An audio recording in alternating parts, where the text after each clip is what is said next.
dan on air juga bahwa hari ini di tanggal 24 September 2020 tepat di hari Kamis kita sama-sama mengikuti selama 1 jam ke depan talk show interaktif bersama dengan Dinas Kesehatan Aceh Shirawan, masih bersama dengan saya Kanataya, dan hari ini perbincangan yang akan kita bincangkan topiknya adalah kesehatan dasar dan kesehatan tradisional. Dan untuk berbincang lebih jauh mengenai topik kita hari ini di studio sudah hadir narasumber kita, Bapak April Heri SKMMkes selaku Kasih Pelayanan Kesehatan Primer dan Kesehatan Tradisional. Assalamualaikum Bapak. Waalaikumsalam warahmatullahi wabarakatuh. Iya Pak April, hari ini gimana kabarnya Pak? Sehat? Alhamdulillah masih sehat. Sehat, semangat Pak ya. Semangat. Ini kayaknya masih dari kantor langsung kemarin nih Pak. Iya. Masih jam kantor, tapi udah mau selesai ya Pak ya, nih udah sore soalnya ya. Terima kasih Bapak sudah hadir ke sini dan juga nanti sharing bersama dengan kita semua di sini mengenai kesehatan dasar dan juga kesehatan tradisional yang pastinya ini semua masyarakat perlu tahu, perlu paham mengenai ini ya Pak ya. Dan seperti biasa Shirawan, nanti buat Anda juga yang ingin bertanya, memberikan komentar Anda mengenai tema kita hari ini kesehatan dasar dan kesehatan tradisional, silakan Anda bisa masuk ke line telepon kami di 0651637172 atau di 0811689020. Dan sekarang juga talkshow interaktif bersama dengan Dinas Kesehatan Aceh ini bisa Anda tonton langsung di Facebooknya Radio Serambi FM. Bisa langsung melihat Pak April Heri di hari ini ya. Tapi tetap harus pakai masker ya. Iya Pak.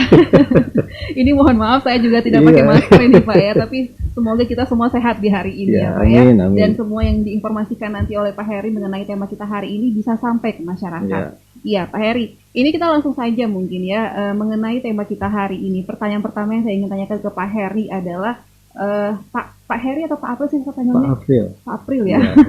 Maaf Pak April. Ya jadi ini mungkin bisa April daripada Heri. Oh gitu Pak. Mungkin saya beda boleh Pak? Boleh. Iya.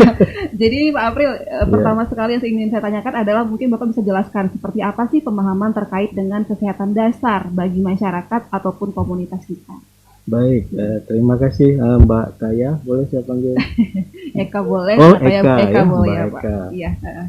Jadi sebenarnya kesehatan dasar bagi masyarakat ataupun komunitas ya adalah merupakan pelayanan kesehatan yang esensial dan secara ilmiah tentunya dapat dipertanggungjawabkan, dapat diterima secara sosial, dapat diakses oleh setiap individu maupun setiap keluarga, dan diselenggarakan juga dengan peran sertanya masyarakat, ya, secara ekonomis juga dapat ditanggung oleh masyarakat dan negara. Disertai juga dengan semangat kemandirian atau biasa disebut kalau bahasa Acehnya itu self-reliance and self-determinant. Bahasa Aceh ya? Oh bahasa.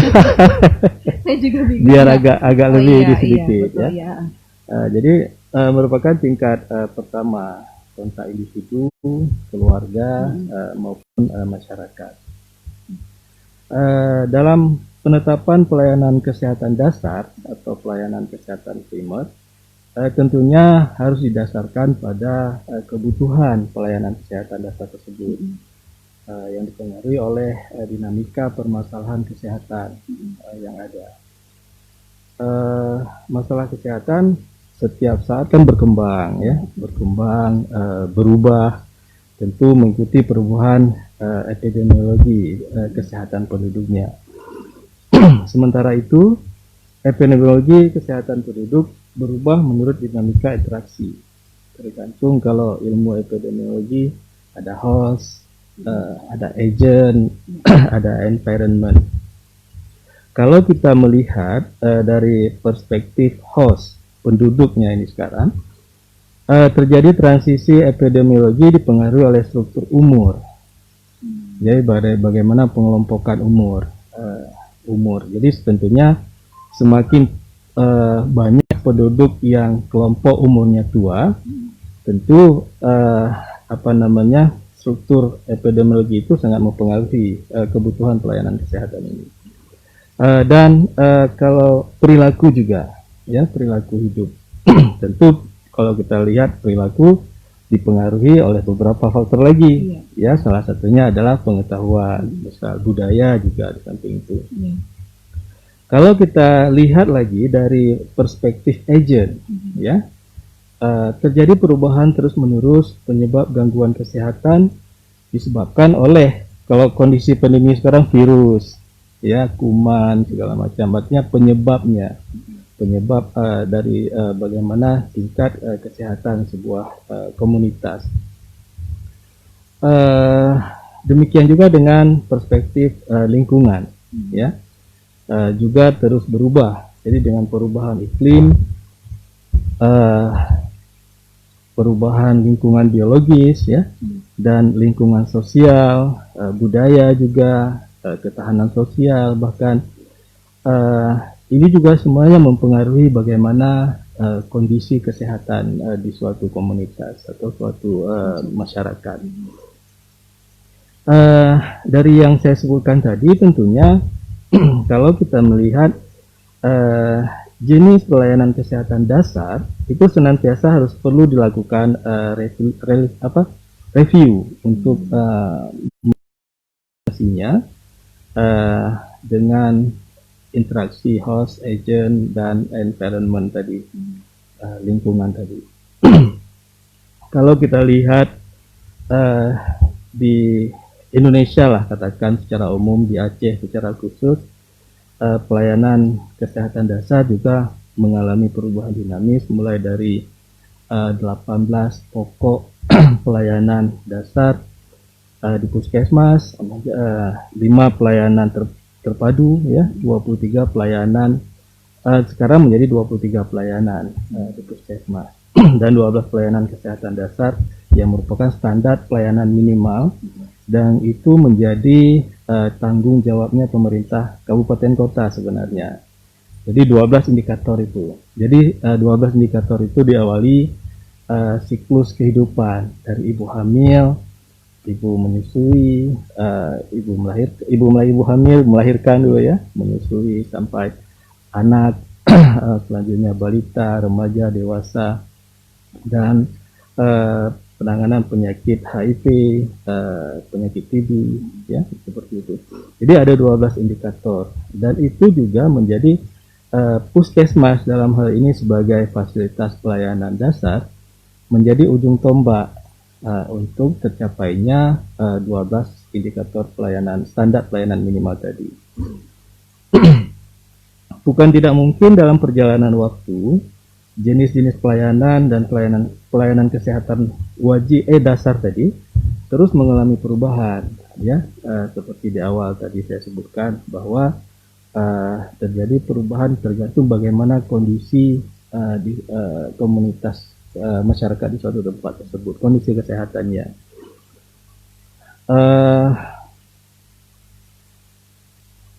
Kalau kita lihat kembali lagi ke teori, menurut Clark, ya, kalau Pak Edi pasti paham betul tuh, ilmunya beliau memang, ya. Jadi menegaskan bahwa apapun perubahan tersebut, isi pelayanan kesehatan dasar itu haruslah komprehensif. Ya, artinya ada 5 wajib pada pelayanan dasar. Yang pertama adalah pelayanan promotif, ya. Pelayanan promotif, selanjutnya pelayanan preventif, ya, pencegahan, dan pelayanan screening, ya, atau diagnosa dini dan pengobatan atau kuratif, dan yang terakhir adalah rehabilitatif. Jadi di sini kalau kita lihat puskesmas sebagai fasilitas pelayanan kesehatan dasar, itu justru yang harus kita kedepankan adalah pelayanan promotif dan preventifnya, tanpa mengenyampingkan pelayanan kuratif, pengobatan, ya. Jadi sesuai dengan arahan Bapak Presiden, ya, salah satunya adalah kuatkan puskesmas di UKM-nya. Jadi upaya kesehatan masyarakatnya, jadi pencegahan dan promotif. Jadi kita harapkan ke depan masyarakat itu datang ke puskesmas bukan dalam kondisi sakit, ya, tetapi dalam kondisi sehat. Jadi kenapa saya bilang seperti itu dalam kondisi sehat? Jadi masyarakat datang ke puskesmas untuk berkonsultasi, ya, bukan untuk sakit, berobat seperti itu.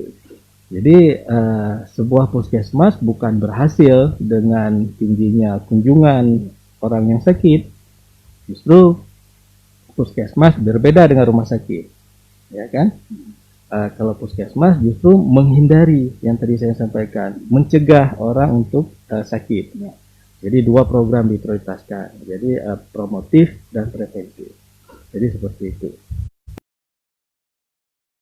Mungkin Pak ini langsung saja yang bisa saya konfirmasi bahwa kalau untuk mendapatkan pelayanan kesehatan dasar itu masyarakat salah satunya bisa ke puskesmas, itu paling dasar seperti itu Pak ya.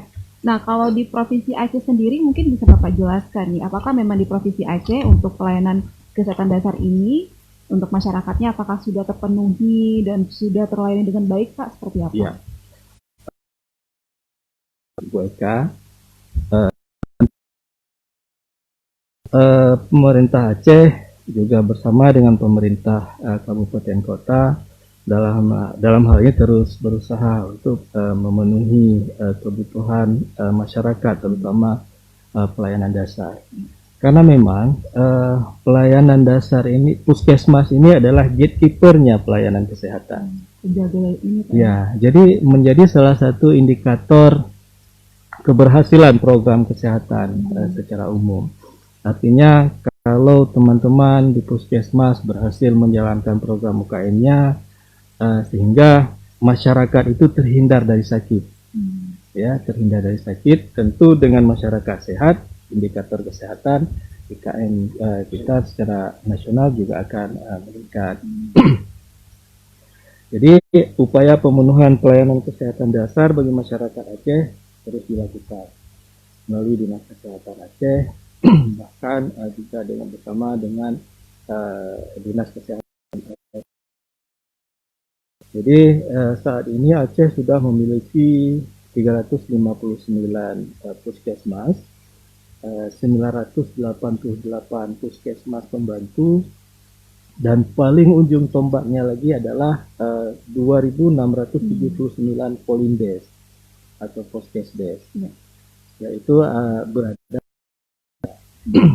Dan Dinas Kesehatan Aceh juga melakukan upaya pemenuhan sarana dan prasarana puskesmas, yang tentunya sarana yang prasarana yang memenuhi standar sesuai dengan standar yang diatur nomor 43 tahun 2020 tentang puskesmas. Pemenuhan SDM juga yang sesuai standar juga terus dilakukan upaya peningkatan pemenuhannya, dan upaya peningkatan mutu pelayanan baik upaya kesehatan masyarakat maupun upaya kesehatan perorangan sesuai dengan standar dengan menyusun kebijakan-kebijakan dan pedoman-pedoman. Ya. Tentu dalam hal ini pedoman dan pelaksanaan pelayanan kesehatan di puskesmas itu diatur oleh Kementerian Kesehatan. Cuman Dinas Kesehatan Aceh Provinsi dalam hal ini, begitu juga dengan Dinas Kesehatan Kabupaten Kota, memastikan bahwa puskesmas menjalankan pedoman atau regulasi yang sudah dikeluarkan oleh dalam hal ini dikeluarkan oleh Kementerian Kesehatan. Upaya peningkatan mutu pelayanan juga dilakukan dengan upaya mendekatkan akses pelayanan kesehatan kepada masyarakat. Jadi karena memang akses ini juga merupakan salah satu indikator ya bagian untuk berhasil tidaknya sebuah pelayanan kesehatan. Jadi bayangkan kalau puskesmas itu dibangun di atas gunung misal, nggak ada jalan ataupun ada jalan tapi jalannya yang tidak beraspal segala macam. Oleh karena itu dalam hal kesehatan ini, pelayanan kesehatan dasar ini yang terlibat bukan hanya Dinas Kesehatan, dalam hal ini juga lintas sektor ya, bisa pekerjaan umum menyiapkan jalannya, Dinas Kesehatan menyiapkan gedungnya, Iya. lintas sektor lainnya menyiapkan sarana pendukungnya. Jadi kolaborasi ya Pak? Ya, Betul memang ya? harus kolaborasi. Betul. Jadi kita memang dalam membangun kesehatan ini tidak bisa hanya dilakukan oleh Dinas Kesehatan saja, tanpa ada dukungan dari lintas sektor yang lainnya. Iya. Nah, Pak April, ini kalau kita melihat populasi dari total populasi Aceh sendiri ya, kira-kira ini berapa persen sih yang terlayani kesehatan dasar mereka? Dan kalau kita berbicara juga langsung ke masyarakat Aceh yang terluar nih, bagaimana kondisi kesehatan mereka? Apakah memang pelayanan kesehatan dasar ini menjangkau juga pada populasi mereka untuk masyarakat Aceh terluar nih Pak? Ya, kalau bicara persen, tentu kita harus memiliki data yang akurat. Ya. Kalau perkiraan kami, itu 98% masyarakat Aceh sudah terlayani pelayanan dasarnya. Kenapa kita yakin dengan 98%? Karena kita buktikan dengan 98% masyarakat, 98,7% malah masyarakat Aceh sudah terdaftar sebagai peserta JKN. Ya, sudah terdaftar baik dari segmen kepesertaan yang tentunya di all segmen semuanya. Salah satunya adalah JKA. Hari ini JKA sudah terdaftar sampai akhir bulan kemarin itu sudah 2.153.000 jiwa, yang mana preminya ditanggung oleh pemerintah Aceh. Segmen mandiri, segmen pekerja atau segmen yang lainnya. Jadi kalau kita jumlahkan dari 5,2 juta penduduk Aceh, itu sudah 98,7% sudah terdaftar di dalam program JKN. Itu artinya masyarakat sudah mengakses pelayanan kesehatan dasarnya. Cuman tidak tertutup kemungkinan juga ada beberapa daerah yang tadi disebutkan, daerah yang sangat terpencil, ya, terluar yang ya Pak terpencil dan terluar. Jangankan untuk menjadi kepesertaan JKN tadi, bahkan identitas pun mereka belum punya. Ya, itu juga menjadi tantangan buat kita. Jadi dalam hal bagaimana menjangkau pelayanan kesehatan kepada masyarakat. Untuk menjawab itu, kita memiliki program pelayanan kesehatan bergerak. Jadi dalam hal tujuannya tadi mendekatkan akses pelayanan kesehatan kepada masyarakat. Jadi kalau masyarakat kepulauan, terluar, terpencil, perbatasan seperti itu, tentunya jangankan untuk datang ke puskesmas, untuk kebutuhan hari-harinya saja sudah susah. Jadi oleh karena itu harapan tentu bertumpu kepada puskesmas dalam hal ini. Jadi melalui program pelayanan kesehatan bergerak yang didukung oleh Dinas Kesehatan Kabupaten Kota, bahkan teman-teman kita juga dari provinsi juga ikut turun ke daerah-daerah seperti itu untuk memberikan pelayanan kesehatan bergerak, sehingga masyarakat yang tadinya tidak terjangkau oleh fasilitas kesehatan bisa terjangkau pelayanan kesehatannya. Jadi memang dijamin seluruh masyarakat Aceh yang terluar pun bisa menjangkau akses pelayanan kesehatan Pak. Iya. Baik Pak April, kita akan jeda dulu Pak. Dan juga buat Anda Syirul yang ingin bertanya juga mengenai topik perbincangan kita hari ini, kesehatan dasar dan kesehatan tradisional, silakan nanti Anda bisa masuk ke line telepon kami di 0651 6377172 atau di 0811 689020. Talkshow interaktif bersama dengan Dinas Kesehatan Aceh akan kembali setelah pesan-pesan berikut ini.